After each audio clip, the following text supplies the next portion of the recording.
Les commerçants attendent avec impatience la conférence de presse de demain du Premier ministre. On voit ça tout de suite d'ailleurs avec Fanny Wegscheider. On peut dire que, évidemment, les petits commerces espèrent une réouverture ou en tout cas un allègement des décisions. Oui, alors plusieurs pistes le font penser.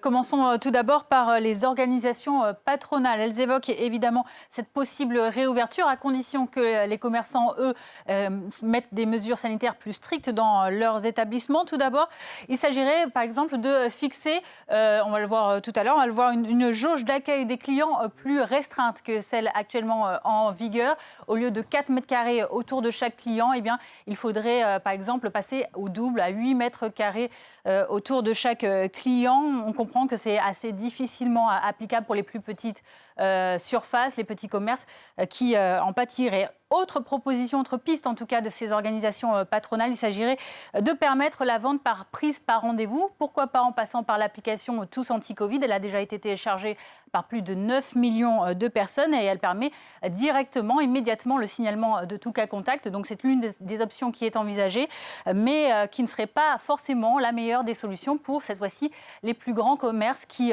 eux, n'ont pas vocation à faire de la vente sur rendez-vous.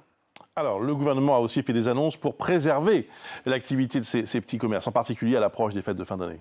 Oui, une partie de ces mesures pourrait être discutée lors du prochain Conseil de défense demain matin. Parmi les hypothèses côté gouvernement, on est tenté notamment de rouvrir dès fin novembre, pourquoi pas, certains commerces, pour qui la saison de Noël est la plus cruciale. On pense évidemment aux magasins de jouets. Et enfin, sur BFM TV dès lundi soir, le ministre de l'économie Bruno Le Maire évoquait également, quand les commerces rouvriront, la possibilité de travailler sur des amplitudes horaires plus larges ou encore d'ouvrir les dimanches. L'objectif clairement affiché, c'est de permettre de rattraper, de compenser la perte d'activité liée à ces semaines de fermeture. Merci beaucoup, Fanny.